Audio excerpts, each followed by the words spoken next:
What's up, everybody? GeauxBurns gonna do a little mini garage tour before we start the rant. First off, my brand new Osiris, which I got with Ill-Gotten Gains Part 1, aka Goddess, and of course my new ride. I just couldn't help it. I had to give up on my Resistance of Temptation. I did purchase the T20, which I've named Candy. Of course, the license plate says Discandy, but I liked it, and you can tell why I call it Candy. And of course, my other new ride, the Coil Brawler, which I call Nasty because she's nasty looking, and I consider her kind of like the twin of Massey here in my sports car. Kind of like the twin sister. They're identical, but one of them decides to become like a bodybuilder.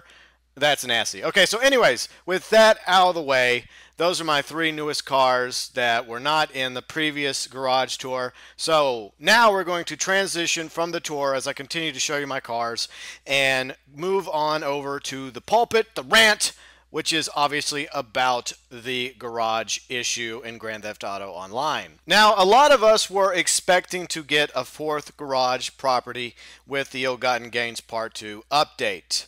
It made sense because back in December with Festive Surprise, Rockstar allowed us to purchase a third property in garage, which upped the amount of vehicles we could own from 20 to 30. That was back in December, so plenty of time has passed since Festive Surprise, and we've had 3 DLCs so far in 2015.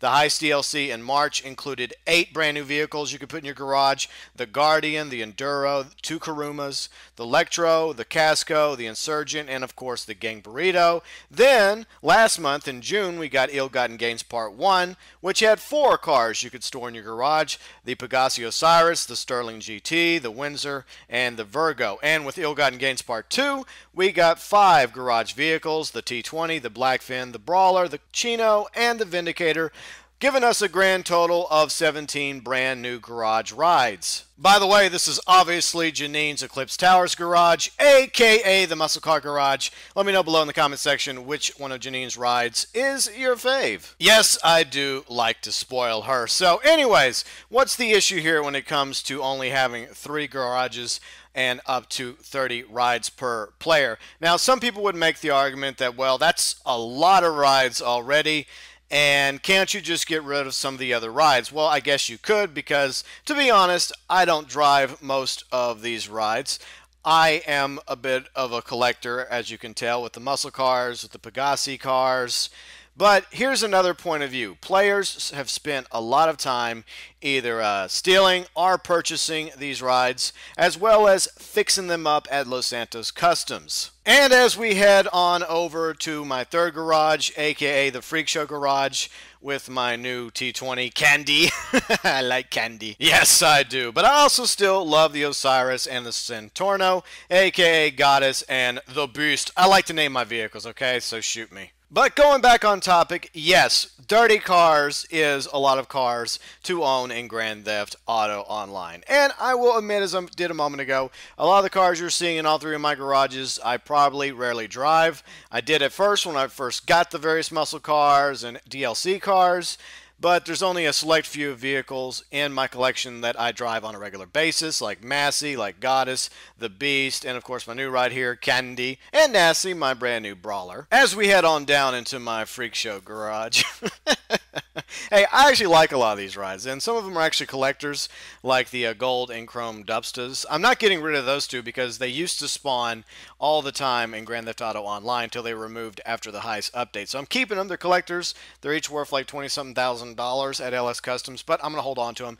Back on topic. So yes, I admit it. I have probably too many rides, and you probably have too many rides too. But as I pointed out already, I have spent a lot of time searching for some of these rare rides, as well as stealing some of them and fixing them up at Los Santos Customs, not to mention all the vehicles that I've bought online, like the T20, like the Osiris, like my Zentorno, like the Insurgent. That is a lot of money, not to mention all the upgrades, all the mods, all the customization features that I have added to all these vehicles, which is millions and millions of dollars invested into my car collection. So the reality here is Rockstar, for as far as I can tell, are planning on continuing to update Grand Theft Auto Online on all 5 platforms, last gen, current gen, and PC, for the foreseeable future, at least till the end of 2015, most likely going into 2016, maybe 2017. So that means even more new vehicles are going to be added to Grand Theft Auto Online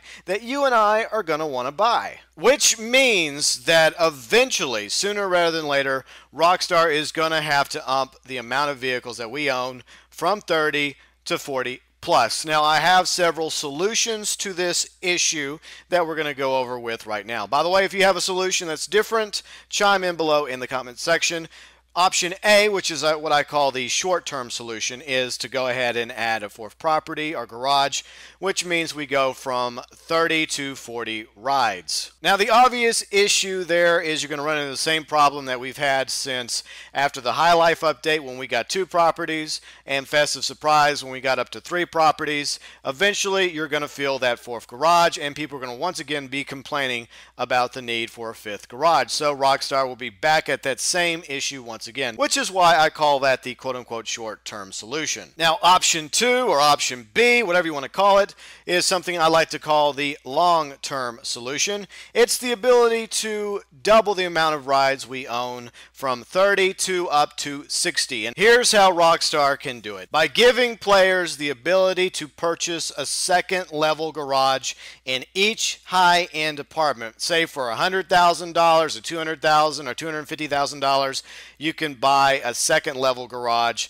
which means you automatically go from 10 cars to max. So you just go from like apartment to garage level 1 to garage level 2 in order to go down and select which of the 20 rides per apartment you can pick out. That way you can go from 30 to 40 to 50 to all the way up to 60 rides if you end up purchasing a secondary garage in all 3 of your high-end apartments. That is what I call my long-term solution. This would allow a lot more breathing room, giving you up to 30 cars as opposed to up to 10 cars, but eventually chances are we would run out of space even with 60 rides. But at the same time, the ability to purchase up to 60 vehicles for each Grand Theft Auto Online character is, in my opinion, extremely generous. But I do have a longer term solution as well. Bear in mind this probably won't happen, but it's just one of those wild hairs I had, and I'm sure I'm not the only one that have come up with these ideas. I don't claim to be.